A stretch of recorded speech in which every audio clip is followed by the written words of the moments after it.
In the quiet corners of a secluded library, a dusty old manuscript caught my eye. The leather-bound book was tucked away in a rarely visited section, where ancient texts whispered secrets of times long past. As a historian with an insatiable curiosity about ancient civilizations, I had visited this library many times, but never had I stumbled upon such an intriguing relic. The book was filled with cryptic illustrations and texts that hinted at forgotten knowledge, including what appeared to be designs for a device capable of extraordinary feats. Weeks of meticulous study followed. The diagrams were complex, filled with symbols and references to celestial alignments and temporal coordinates. It was an academic puzzle that consumed every waking hour of my day. Eventually, my obsession led to a breakthrough. The book described a device, a sort of temporal navigator, that could transport a person through time. It was a historian's dream and a philosopher's nightmare. With a mix of trepidation and excitement, I constructed the device, following the ancient designs to the letter. The craftsmanship was beyond my understanding, yet somehow, I managed to assemble it. The final piece was a small, unassuming crystal that fit perfectly into the heart of the mechanism. When activated, it hummed with a power that vibrated through the very fabric of reality. The first journey was to be a test, nothing more. I chose a destination well documented yet vibrantly alive in its time. Pompeii, just days before the historic eruption of Mount Vesuvius. The decision was made in the spirit of observation, a chance to witness a moment frozen in history. Little did I know, as the device whirred to life and the room around me began to blur, that I was stepping into a chapter of history far more personal and terrifying than any I had read in books. A chapter where the past was as vivid and immediate as the present, and every choice would echo through the ages. As I emerged from the swirling vortex of time, the ancient city of Pompeii sprawled before me in a spectacle of daily life that was both alien and familiar. The sun-drenched streets buzzed with the activities of a thriving community, unaware of the looming disaster that would soon befall them. The air was filled with the sounds of merchants calling out to passers-by, their voices a vibrant tapestry of commerce and conversation. Walking through the city, I was struck by the lively marketplaces. Stalls brimming with fresh produce, seafood freshly drawn from the nearby waters, and artisans proudly displaying their crafts dominated the scene. The aroma of baked bread, olives, and simmering garum filled the air, mingling with the scent of sun-warmed stone and earth. Children played in the narrow alleyways, dodging between the legs of busy adults, while women in flowing tunics gossiped near the fountains that dotted the city. Everywhere I looked, the walls of buildings were adorned with vibrant frescoes and political slogans, offering a glimpse into the civic life and artistic expression of the Pompeians. The streets, paved and well-maintained, were lined with shops and taverns where men debated politics and philosophy over cups of wine. In the background, the grand amphitheater and the forum stood as centers of social and political life, hosting events that drew the community together.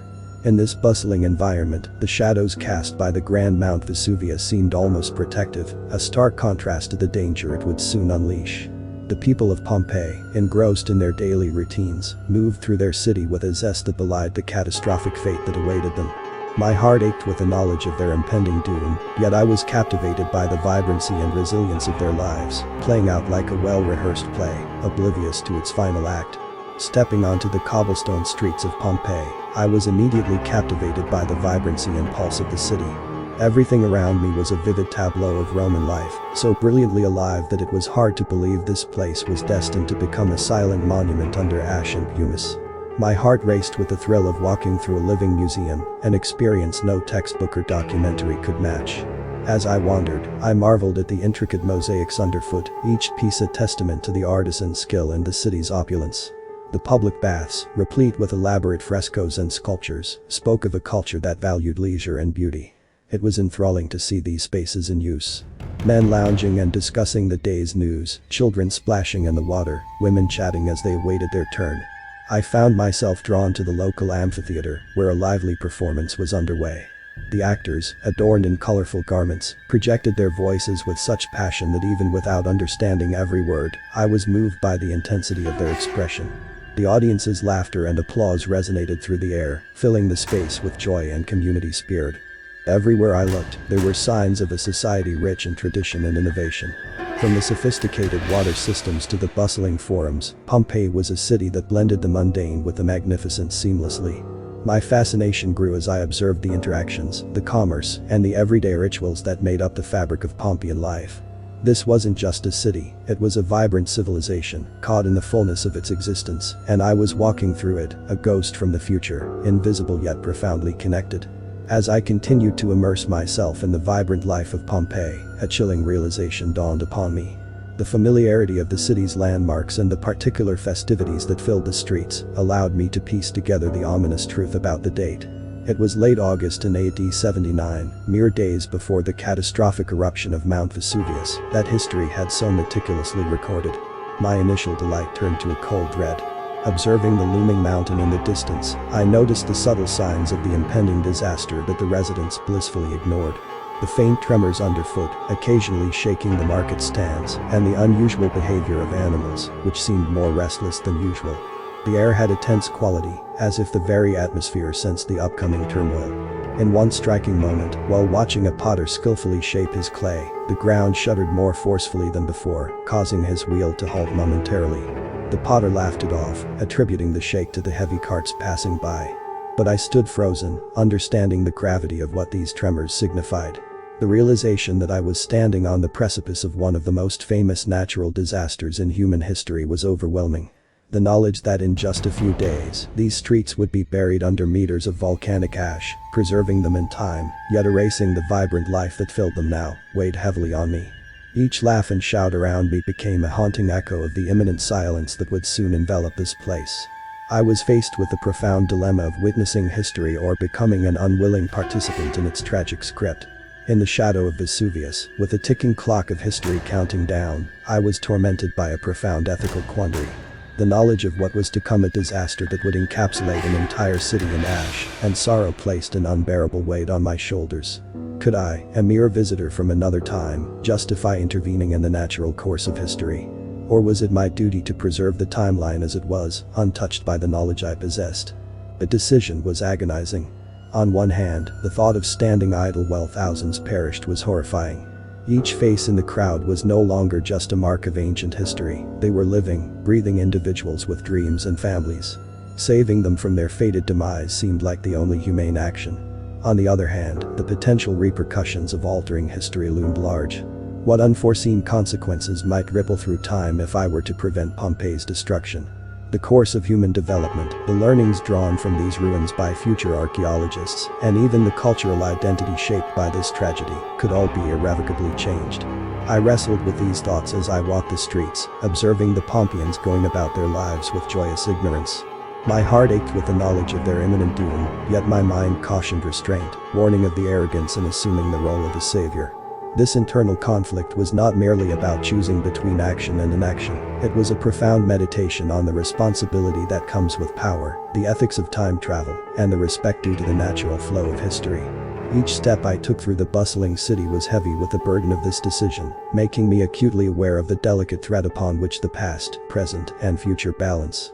After days of internal conflict, pacing through the ancient streets under the foreboding shadow of Vesuvius, I reached a decision. The moral imperative to save lives, to prevent the imminent loss of thousands, overpowered my fears of altering the historical timeline. I could not stand as a mere observer, cataloging the events for academic curiosity while real lives were at stake. My resolve hardened as I witnessed the joy and vitality of Pompeii's inhabitants, their laughter and daily toils, ignorant of the dark fate awaiting them. The sheer potential of lost lives, of unfulfilled destinies, was too great a cost to bear passively. I rationalized that any future alterations caused by my actions would be a necessary price for the lives saved. Equipped with a deep knowledge of history and a newfound courage, I set out to devise a plan. My aim was not to disrupt the course of history blatantly, but to subtly influence the Pompeians to evacuate, to lead them to safety with minimal disturbances to the timeline. The decision was made. I would act as a guardian angel. With my decision firmly in place, I shifted my focus toward formulating a strategy that could save the Pompeians without inciting chaos. Understanding the city's social dynamics and cultural beliefs was crucial. It offered a means to communicate the danger in a manner that would resonate yet not alarm. I began by integrating myself more deeply within the community, attending gatherings and participating in daily activities to build rapport and trust. My approach was subtle. I introduced topics related to natural phenomena and historical disasters during conversations, gauging how the citizens perceived such events. Next, I crafted a series of discreet signs and warnings. I chose to use symbols and omens that were culturally significant to the Romans, which they might interpret as divine messages. I arranged for unusual yet benign natural occurrences to take place, such as strategically releasing smoke near the city at dawn, creating the illusion of mist rising and unusual patterns. These signs were designed to suggest a divine displeasure with the city's current state, hinting that leaving might be a favorable choice. Additionally, I utilized my knowledge of Pompeii's local legends and prophecies. I anonymously spread verses and messages that echoed ancient predictions of disaster, weaving them into the fabric of daily life through graffiti and whispered rumors in the marketplace. Throughout this process, my actions were carefully calculated to ensure they stirred curiosity and a cautious shift in behavior, rather than outright fear. My goal was to lead the Pompeians to gradually decide on evacuation as a logical choice, believing it to be a response to the signs they observed, rather than a panic-driven exodus prompted by overt warnings of doom. To further bolster my efforts in averting the tragedy, I sought to engage Pompeii's influential figures directly with city officials and religious leaders. These individuals held sway over the populace, and their endorsement could ensure a successful and orderly evacuation. I arranged private meetings under the guise of discussing trade and spiritual matters, contexts where I could subtly introduce my warnings. During these sessions, I presented logical arguments about the patterns of nature, referencing recent seismic activities that even the officials couldn't deny. I carefully framed these discussions around historical precedents from other regions affected by natural disasters, suggesting that such phenomena were not unheard of and deserved serious consideration. To the priests, I spoke in the language of omens and prophecies. I crafted my narratives to align with their astrological observations and religious texts, pointing out alignments and signs in the skies that could be interpreted as warnings from the gods. My aim was to tap into their existing beliefs, making my warnings seem as though they were confirmations of their own divine insights, rather than foreign predictions. Despite presenting my case with carefully curated evidence and aligning my arguments with their cultural and religious frameworks, the challenge was formidable. Skepticism was common, as such dire predictions conflicted with the prevailing belief in the protection of the gods and the stability of their city. While a few were perturbed enough to consider the possibility of danger, most dismissed the warnings as unnecessary paranoia or misinterpretations of natural and divine signs. These interactions revealed the deep-rooted confidence that the leaders had in the enduring safety and sanctity of Pompeii, challenging my efforts to sway them without causing a disruption to public order and faith. As I ventured deeper into my mission to alert the Pompeians, I encountered a robust wall of skepticism and disbelief. The locals, deeply rooted in their cultural and religious convictions, held an unwavering belief in the protection of their gods. This faith was reflected in their daily rituals and interactions, which were imbued with a sense of divine oversight and benevolence. Whenever I broached the topic of impending disaster, many Pompeians would smile politely, their expressions mingling pity and amusement. They often responded with stories of their gods' past interventions, how these deities had shielded Pompeii from wars, famine, and lesser natural mishaps. Such narratives were reinforced by priests and oracles, who interpreted signs and omens as favorable and indicative of continued divine favor. In the forums and public baths, where discussions often turned philosophical, I tried presenting logical, reasoned arguments about natural phenomena, including volcanic activity. Yet, even these were met with dismissive gestures. "We are under the watchful eyes of Jupiter and Vulcan," they would declare, who would not forsake such a devout city. This deep-seated conviction posed a significant barrier to my efforts. Each attempt to sow seeds of caution was brushed aside as unnecessary worry or the ramblings of a foreign pessimist. The Pompeians' confidence in their god's protection was not just a spiritual belief, but a cornerstone of their identity and resilience against the fears of the unknown. As my subtler methods met with steadfast disbelief, I decided it was necessary to adopt more direct tactics. I crafted clear and unmistakable signs that I hoped would stir the Pompeians from their complacency. Utilizing my knowledge of Roman beliefs and their interpretation of omens, I set about creating phenomena that could not be easily ignored or dismissed. One early morning, before the sun had fully risen, I arranged for a series of small fires to be lit on the hills surrounding Pompeii, visible enough to draw attention, yet mysterious and ephemeral. As the dawn broke, the fires created an illusion of the earth itself alight with warning flames.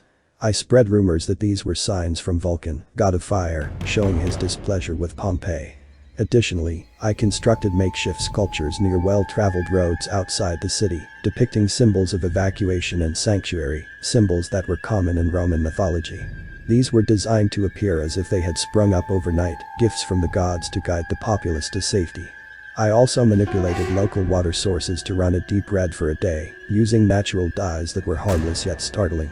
This, I whispered through the grapevine, was a manifestation of warnings from Neptune, god of the sea and water, a sign of bloodshed and disaster if the citizens remained in their current path. Each of these signs was calculated to evoke a sense of urgency and divine intervention, pushing the people toward the realization that something unprecedented was looming. This approach, I hoped, would bypass their skepticism and tap directly into their instincts for survival and reverence for the god's will. Despite the dramatic signs and omens I orchestrated, the impact was varied among the Pompeian populace. While most of the city remained steadfast, dismissing the warnings as natural phenomena or mere coincidences, small groups of people began to take heed.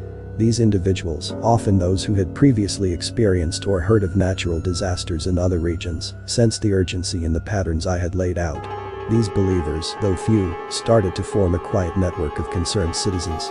They met in secluded places, back alleys, and private homes to discuss the possibility of an impending disaster. Their conversations were hushed but intense, driven by a growing worry that perhaps there was truth to the warnings that permeated their daily lives. Among these groups, there were families who started preparing quietly, gathering supplies and discussing plans to leave the city should the signs escalate. Tradesmen who traveled frequently took note of the routes that might offer safe passage out of Pompeii. They shared this information discreetly among their trusted circles, wary of causing a panic or drawing too much attention to themselves in a city that largely clung to disbelief. This fragmentation created an undercurrent of tension. While the majority of Pompeii laughed off the omens, the believers lived with a dual burden: the fear of what might come and the isolation from their community for holding such unconventional views. Their cautious acceptance of the warnings positioned them as outliers, treading a fine line between caution and the collective denial of their neighbors. As the critical day approached, my desperation reached its zenith. The air around Pompeii was tense, charged with a palpable sense of unease that only I seemed fully aware of. The previous night's sleep had eluded me, as visions of the impending calamity played relentlessly in my mind. With only hours left until the eruption, the weight of potential failure bore down on me with suffocating intensity. Throughout the city, life continued as usual. Merchants opened their shops, children played in the streets, and families prepared for their daily routines, all under the benign yet deceptive watch of Mount Vesuvius. I walked among them, feeling like a ghost among the living, my internal turmoil starkly juxtaposed with their mundane tranquility. I made one final frenetic round of efforts. I approached individuals directly, my pleas becoming more insistent, my tone edged with an urgency that bordered on frantic. To those who had shown even a flicker of belief in the past days, I spoke with a fervent intensity, trying to ignite a spark of action that could lead to their survival. This last-ditch attempt to sway the populace was driven by a profound sense. In the dwindling hours before the disaster, I marshaled all my resolve for one last effort to persuade the Pompeians to flee their doomed city. I positioned myself at the busiest intersections and marketplaces, where the throngs of people provided the greatest opportunity to influence a mass exodus. Using everything I had learned about their beliefs and values, I crafted my messages to resonate deeply. I invoked the names of respected ancestors and heroes, framing the escape as a journey to honor their legacies and protect their descendants. Think of your children and their future, I implored, my voice carrying over the crowd, blending urgency with a tone of deep concern.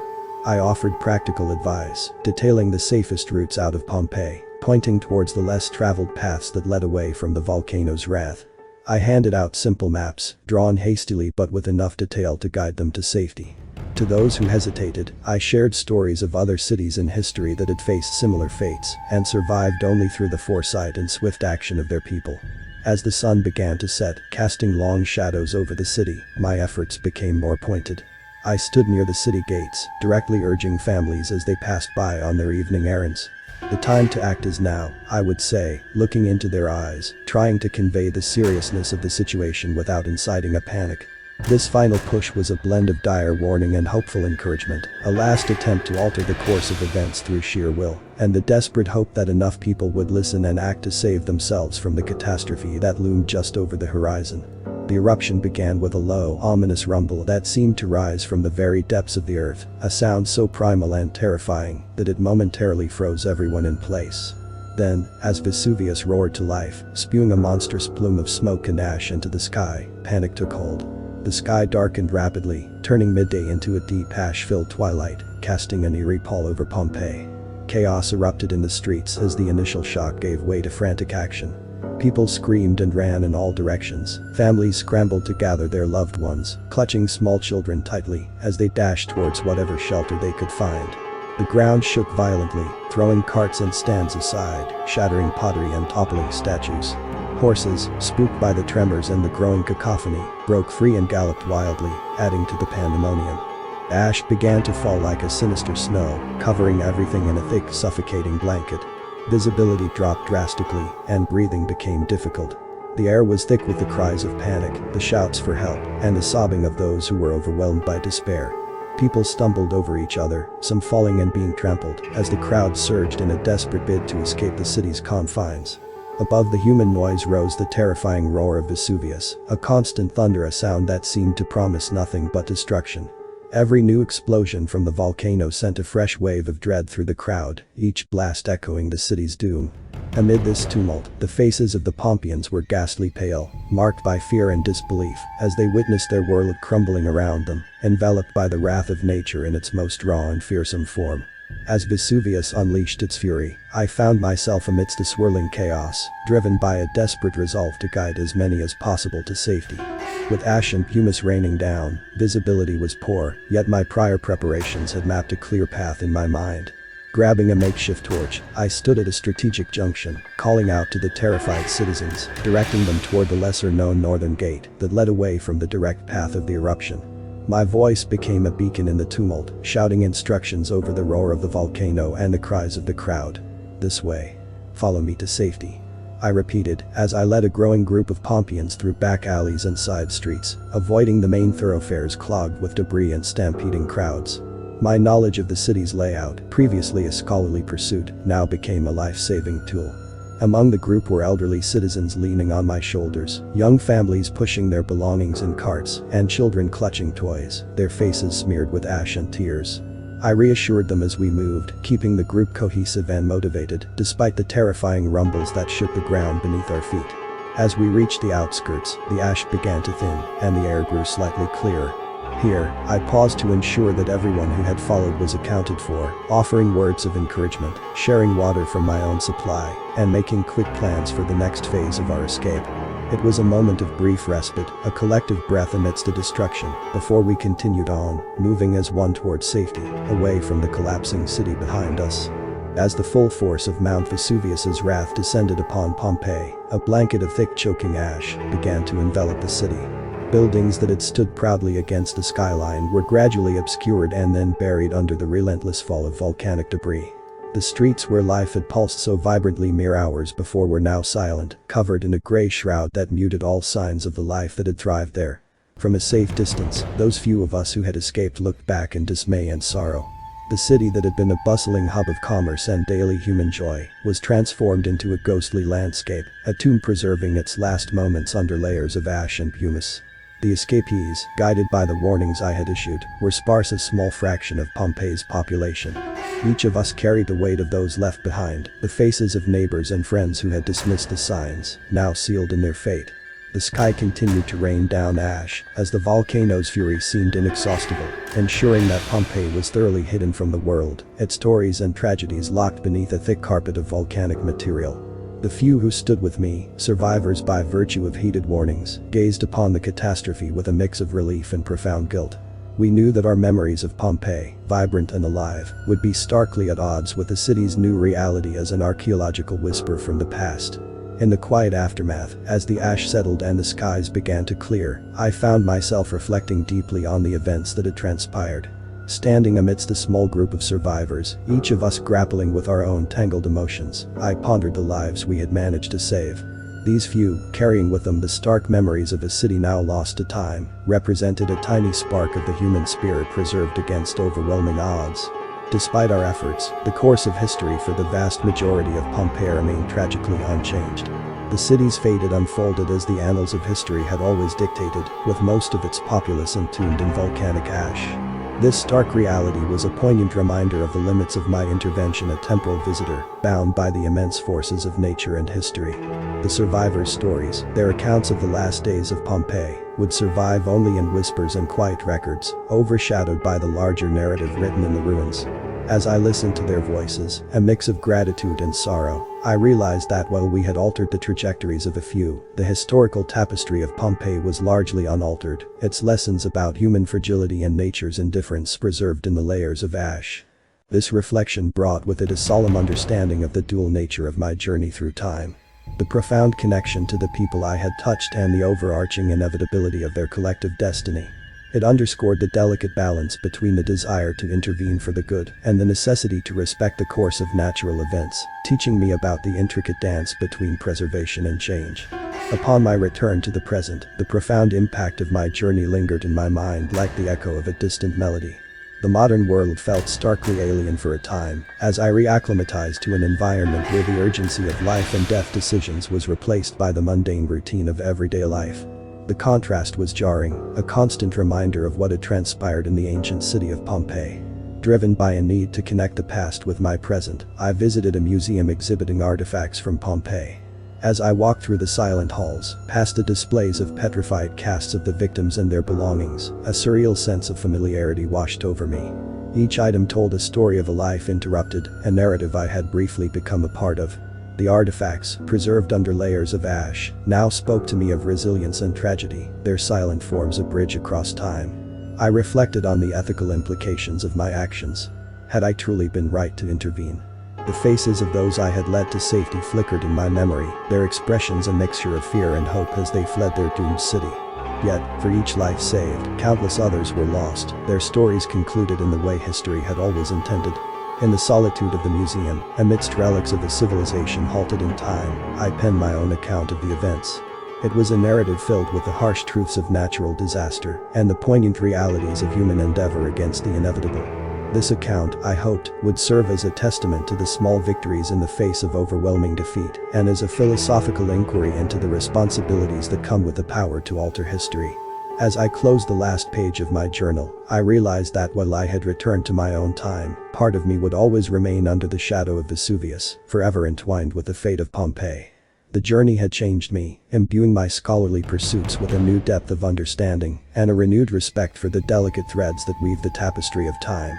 Upon stepping back into the present, the immediate rush of modern sights and sounds felt disorienting, a stark contrast to the ancient world I had left behind.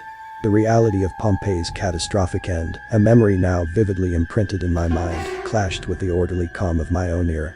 The emotional impact of what I had witnessed and the lives I had briefly intertwined with lingered powerfully, coloring my perception of both past and present. As I moved through my daily routines, the normalcy of my surroundings seemed superficial, an illusion maintained by the ignorance of the unexperienced. Each interaction and every mundane task were now underscored by a profound sense of gratitude and a renewed awareness of life's fragility. My mind often drifted back to the ancient streets of Pompeii, to the faces of those who had lived in the shadow of an impending disaster they could not foresee. This experience had irrevocably altered me. The boundaries between epochs, once just academic concepts, were now deeply personal realities. The echoes of the past resonated within me, a constant reminder of the transient nature of life and the enduring power of human resilience. Carrying these insights, I felt both a weight of responsibility and a new impetus to share these lessons, to bridge the chasm between history and the living, ensuring that the voices of Pompeii were heard in a world far removed from their own. After returning to my own time, I sought out a tangible connection to the ancient world I had so deeply influenced. My journey led me to a museum renowned for its extensive collection of Pompeian artifacts. As I walked through the quiet galleries, each exhibit drew me closer to the past I had temporarily inhabited. The artifacts, from beautifully preserved frescoes to everyday utensils halted mid-use by the eruption, served as poignant reminders of the vibrant lives that once filled Pompeii's streets. Amidst these relics, I found myself deeply contemplating the consequences of my intervention. The items on display, some possibly belonging to those I had tried to warn, were more than mere